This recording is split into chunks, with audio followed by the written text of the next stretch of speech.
Beleza. Então, agora deu o horário. A gente não vai mexer mais no Natas, mas se vocês quiserem continuar depois, igual eu falei, podem fazer, é muito legal, vocês vão aprender bastante coisa. E falem com a gente, que a gente ajuda sempre. Mas agora, o que a gente vai falar é algumas outras ferramentas que são importantes e são legais para a gente conseguir fazer a nossa exploração web. Então, a gente já viu algumas ferramentas, alguns conceitos, mas às vezes é legal a gente saber um pouco mais sobre determinados sites, né? Então, para isso, agora a gente vai falar sobre essas duas ferramentinhas, que é a WatchWeb e Nikito. Então, essa primeira aqui, ela é uma ferramenta que identifica a tecnologia utilizada no site, além de informações complementares. Então, eu coloquei aqui um site para a gente testar, é o teste.php.van.web e tal. Só vou pegar aquele rapidinho que eu mandei junto com os materiais de hoje. Então é aqui. Aí, basicamente, a gente pode dar aqui o Watch Web e jogar o nome desse site. Então, basicamente, o que esse comando vai fazer, ele vai dar um scan rapidinho nesse site e falar pra gente quais são as tecnologias que estão sendo utilizadas lá. Essa saída ficou meio feia, então, para ajudar a gente, tem a flag V, de verboso, que apresenta mais informações e estrutura elas melhor no console pra gente. Isso.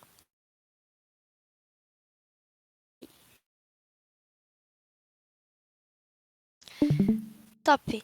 Então, basicamente aqui a gente tem que essa página, esse é o IP dela, o país que ela está hospedada é aqui, tem aqui quais são as tecnologias que são utilizadas e os plugins também. E aqui ele explica um pouquinho mais sobre cada um. Então, por exemplo, a gente tem o ActiveX, a gente tem o Adobe Flash, a gente tem até o e-mail do que foi encontrado lá. A gente tem PHP, Script, Nginx e esse tipo de coisa. Por que que é interessante a gente saber disso, né?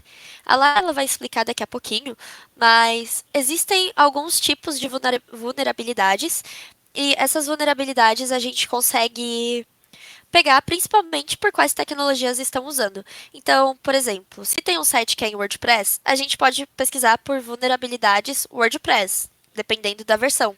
E aí a gente consegue ver como que a gente pode explorar aquele site, como que a gente pode explorar vulnerabilidades para aquele site. Então, por isso que esse scan, ele é bem importante aí, a gente saber o que está acontecendo em cada um deles. E a segunda ferramenta é a Nikito. Então, ela analisa as vulnerabilidades comuns em web, encontrando arquivos, padrões e configurações inseguras. Então, o WatchWeb ele dá pra gente quais são as tecnologias utilizadas num site e o Nikito ele vai pesquisar entre as principais vulnerabilidades, quais são as vulnerabilidades que esse site ele está sofrendo e também quais são os arquivos, os padrões, as configurações inseguras desse site.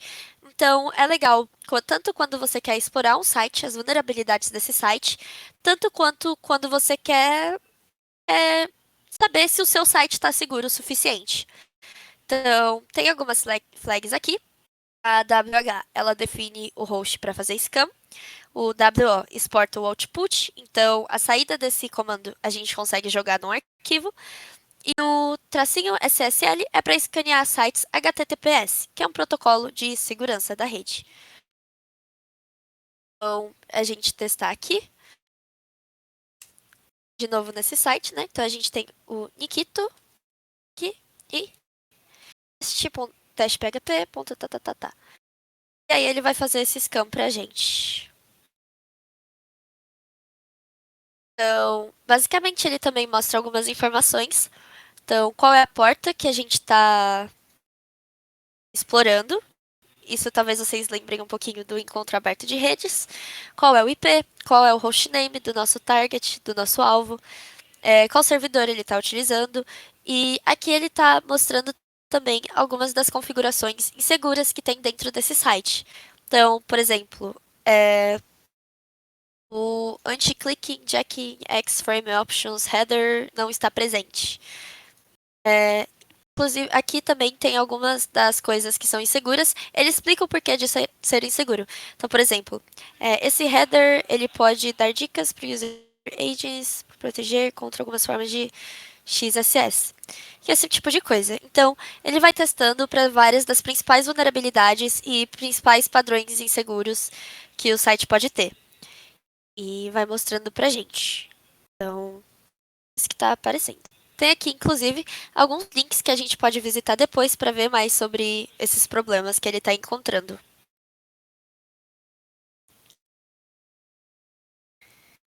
E essas são as duas ferramentas de scan que a gente queria mostrar também, tanto para saber quais são as tecnologias que um site usa, mas quais são os principais padrões, tipo, de questões inseguras que a gente está encontrando em cada um desses sites.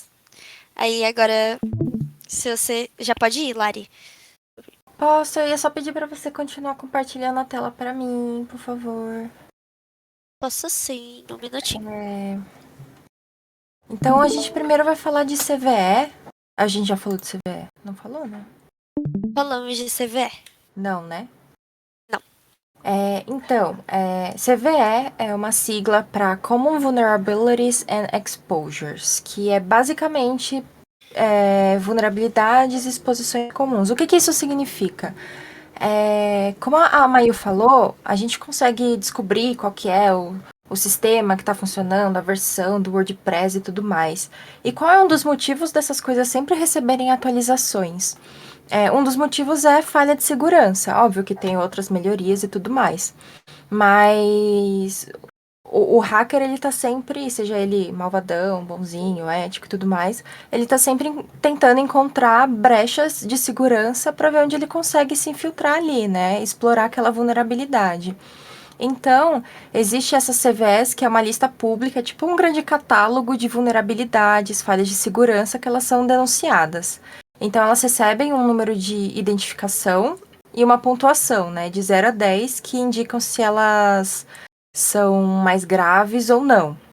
Então, por exemplo, se eu tenho uma CVE que ela tá com uma criticidade alta, eu posso presumir que ela vai me levar a alguma coisa do tipo uma escalação de privilégio. Então, eu posso presumir que talvez essa vulnerabilidade, sei lá, no WordPress 5.2.3, ela me dê acesso total ao administrador num sistema. Então, para isso, a gente tem o Mitre, que é um site que ele administra esse sistema de CVE, então a gente consegue ver todo o catálogo de CVEs por lá. E a gente tem esse exploit DB, que a Mayu tá mostrando aqui, que é uma biblioteca, assim, é uma biblioteca, vou chamar assim, um apanhado de exploits. Porque o quê? A existência de uma vulnerabilidade não significa que ela consegue ser explorada, né? Vulnerabilidade beleza, eu tenho esse ponto aqui que pode ser vulnerável, que é vulnerável. Agora, eu preciso de uma outra coisa para conseguir explorar essa vulnerabilidade e conseguir chegar onde eu quero, né? Então, que nem a Mayu, ela mostrou ali do File Include Vulnerability, então eu tenho essa vulnerabilidade, mas a existência dela não quer dizer que ela automaticamente pode ser explorada. Eu tenho que ter como explorá-la. E aí o exploit DB é um lugar que a gente pode encontrar lugares que as pessoas já fizeram exploits para vulnerabilidades já conhecidas. E aí a gente entra na parte do OWASP Top 10. O OASP é uma organização sem fins lucrativos e de anos em anos eles catalogam.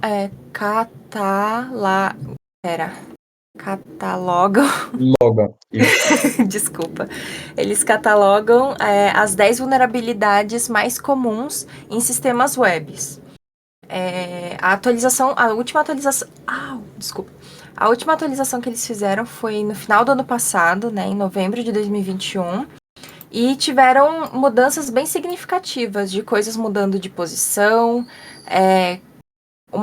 coisa virando a outra, outras caindo de posição, coisas novas aparecendo no ranking. Então eu vou comentar um pouquinho por cima, assim, mais ou menos o que é cada uma delas, para vocês terem uma noção. Mas é bem interessante darem uma olhada, irem atrás disso, dar uma pesquisada, porque tanto do ponto de vista de desenvolvimento, quanto do ponto de vista de segurança, né? Do ponto de vista de segurança, é interessante que a gente conheça essas falhas e como explorá-las, né? E do ponto de vista de desenvolvimento, o ponto de vista de como que eu posso deixar esse sistema mais seguro, né?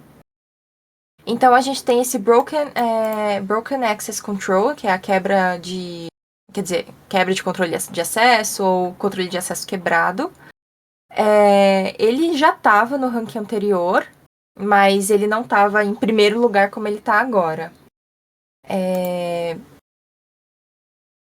Deixa eu ver se eu consigo explicar melhor ele.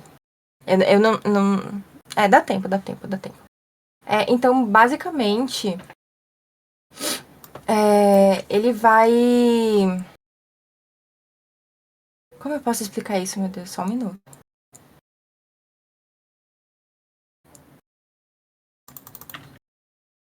Basicamente, ele viola um princípio de menor privilégio de padrão. Deixa eu melhorar essa explicação, eu prometo.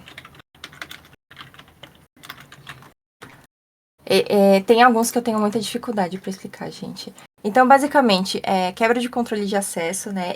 O controle de acesso em si, ele vai impor uma política de como os usuários eles têm que agir de acordo com suas permissões ou não. Então, por exemplo, se eu tenho uma permissão de usuário comum, eu só posso acessar coisas de um usuário comum. Eu não posso fazer coisas pertencentes a um usuário administrador, né?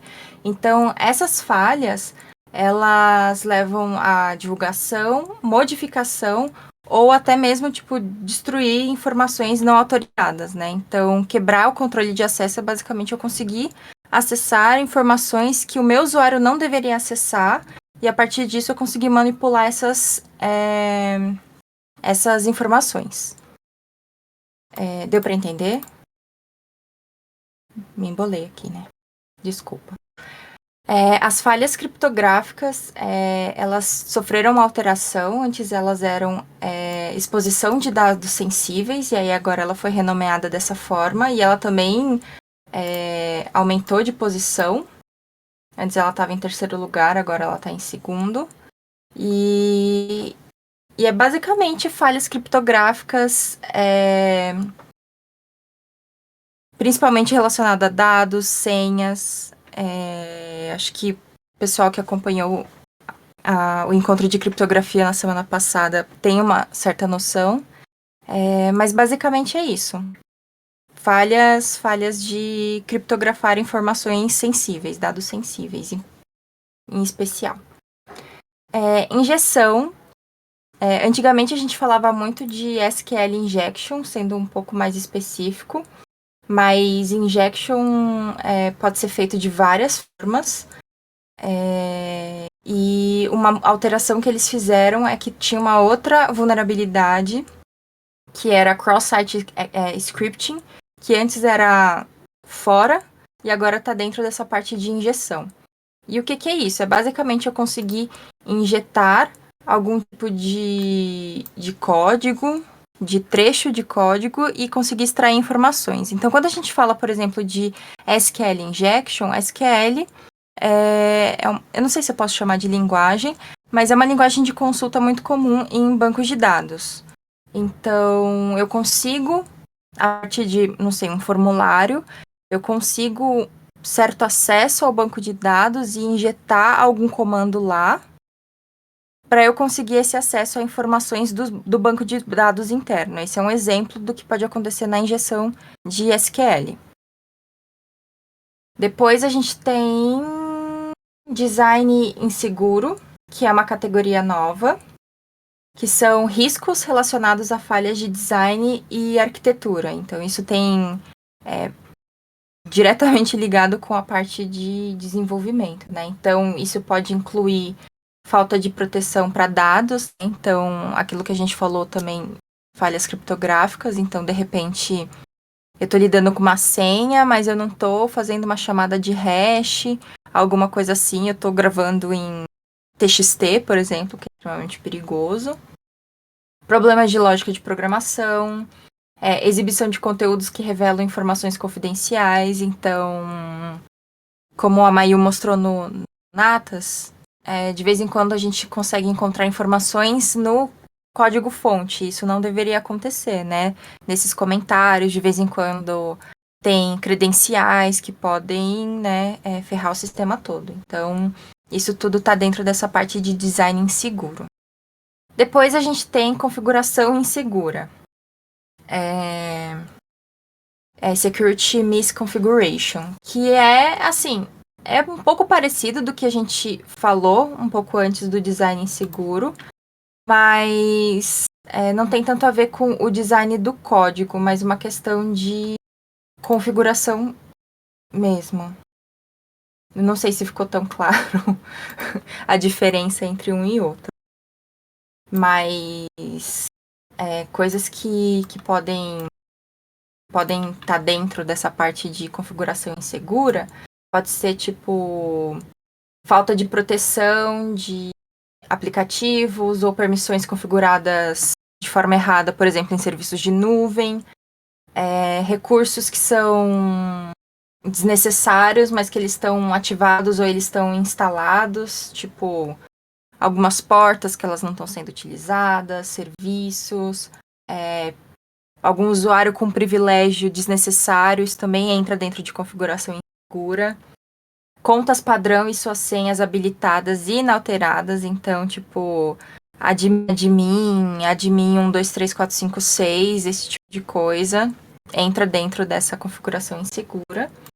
E outros aspectos também que vão nessa mesma linha, tipo, software desatualizado ou vulnerável, que a gente vai entrar também, que já entra dentro do tópico 6, né? Componente desatualizado e vulnerável. Então, quando a gente olha para as coisas do Mitre, das coisas do ExploitBD, a gente vê que as coisas têm versões.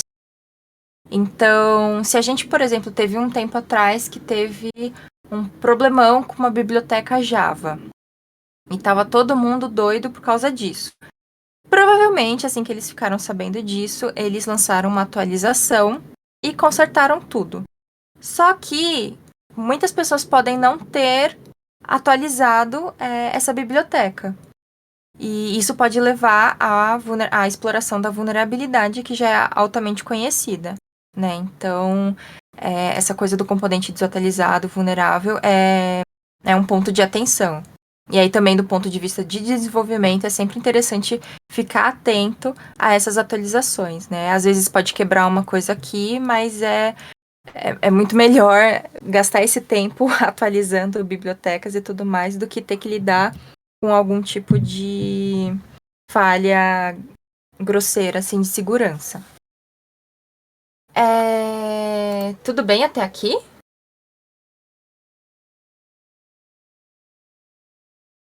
Tudo certo. Boa, valeu. Na parte 7, então, a gente tem falha de identificação e autenticação, que antigamente era Broken Authentication, que também o que ocupava estava na 2ª posição, agora está no 7º.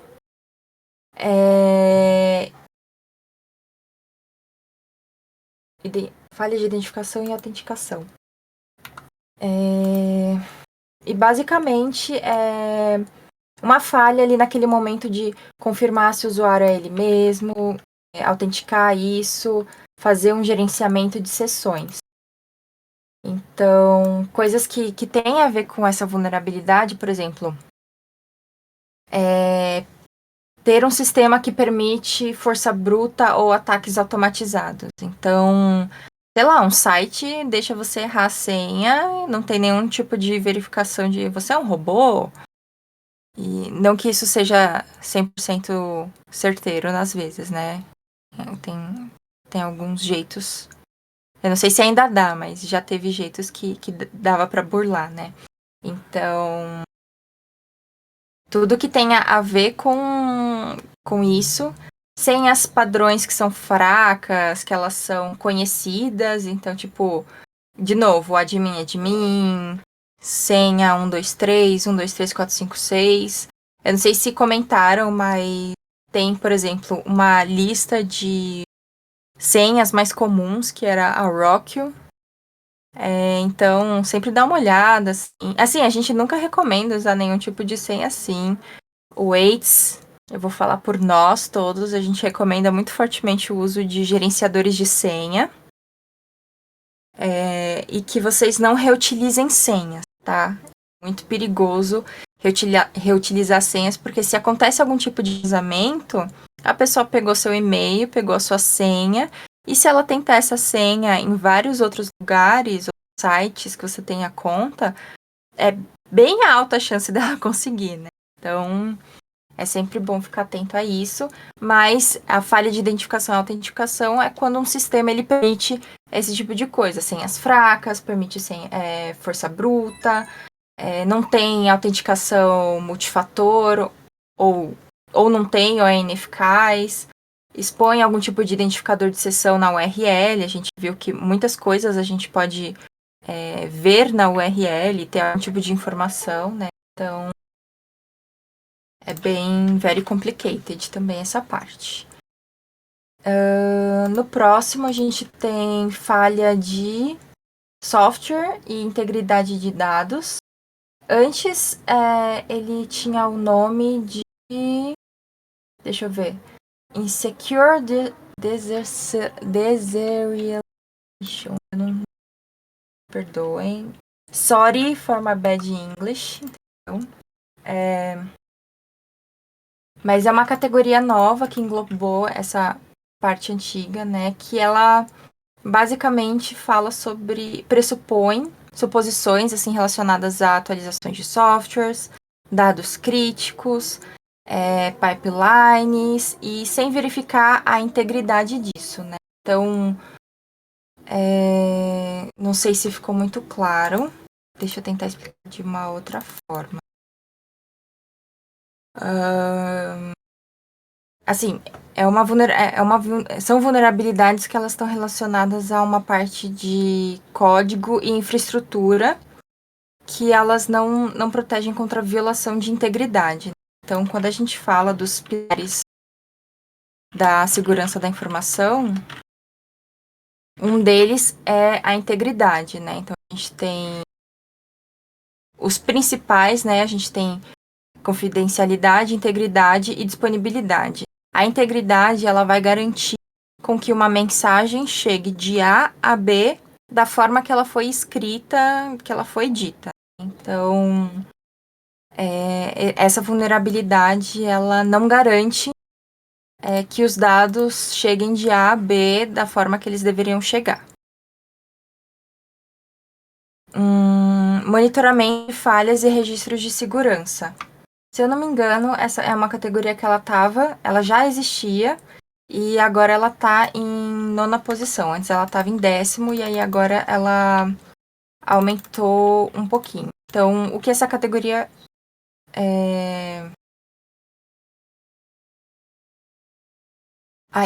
o que essa categoria ela pressupõe pra gente é basicamente monitorar falhas que estão acontecendo. Detectar, escalar, responder a violações ativas. Então, tipo, se eu não estou registrando e monitorando o meu sistema, como que eu sei que tem alguma falha de segurança no WordPress tal, que coincidentemente é o WordPress que a equipe tal usa para fazer o site e tudo mais, né? Então, tem que ter esse monitoramento de falhas e registro de segurança para ver se está tudo certinho, tudo de acordo. E se não tiver, né, tem que ter uma resposta para isso. Porque, assim, nesses encontros a gente está focando bastante na parte ofensiva, mas a segurança tem todo um negócio gigante, assim, de áreas que podem ser trabalhadas. E uma delas é, por exemplo, respostas a incidentes, né? Que provavelmente é uma coisa muito ligada a essa parte de monitoramento de falhas e registros de segurança. Tudo bem até aqui? Prontos para o último?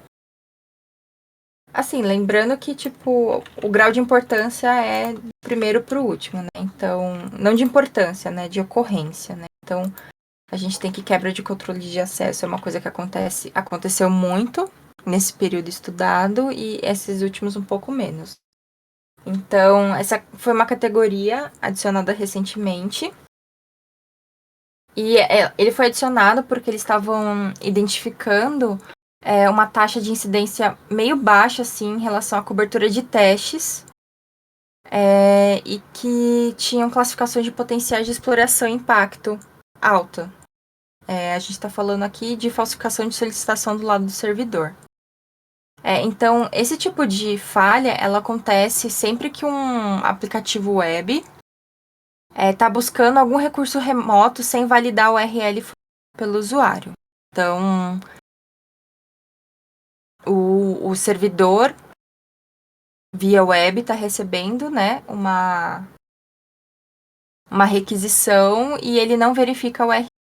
E aí, isso permite com que o invasor faça com que a aplicação envie uma nova solicitação para um destino diferente do que era o esperado, mesmo tendo VPN, firewall e tudo mais. E aí, isso pode ficar bem grave, principalmente porque agora tem muitos serviços de nuvem e existem, assim, tem uma complexidade muito grande de arquitetura dos sistemas e tudo mais. Então, esse tipo de falsificação torna, assim, bem perigoso.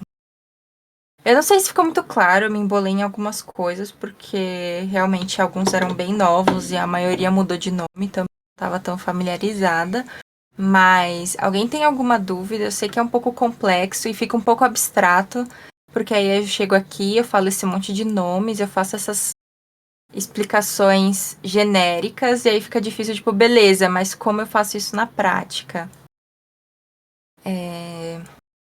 Aí tem que estudar mais, gente. Nem eu sei como faz todas essas coisas na prática. Se eu sei fazer uma delas, é muito. Mas, enfim. Alguém tem alguma dúvida, alguma questão mais específica de algum desses pontos? Ou também de alguma coisa que a gente falou antes?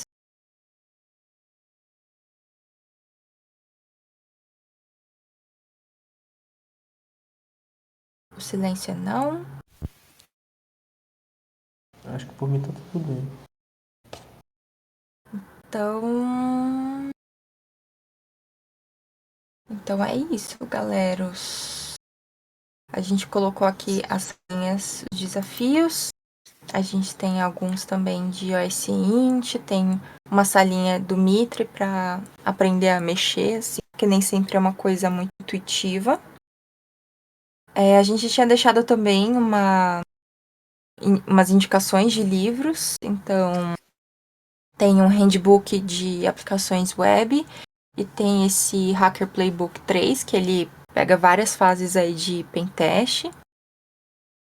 E é isso. A gente tem algumas fontezinhas aqui, tem as nossas redes sociais, o nosso site.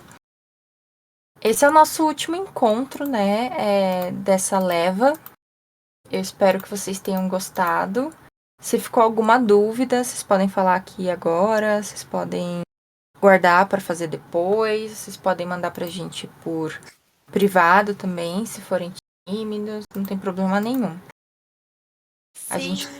A gente faz esses encontros para vocês, a gente sabe que segurança da informação é uma área muito interessante, que ao mesmo tempo é uma área pouco acessível, porque é muito difícil entender por onde começar, o que eu tenho que começar a estudar, como começar a estudar. Então, espero que esses encontros eles tenham iluminado um pouquinho assim esses caminhos. E qualquer dúvida vocês podem chamar a gente, porque não é uma trilha muito fácil, muito trivial, assim. Então, a gente é bem disponível para ajudar. Sim, e já já a gente também vai liberar a gravação dos encontros. E qualquer dúvida que aparecer, mesmo depois, mesmo se for do primeiro encontro aberto que a gente fez um mês atrás, manda aqui nesse Discord mesmo, que quando a galera eles vão responder. Uhum. E se tiverem feedbacks também, podem mandar. Mas é isso, gente. Esse foi nosso encontro de hoje.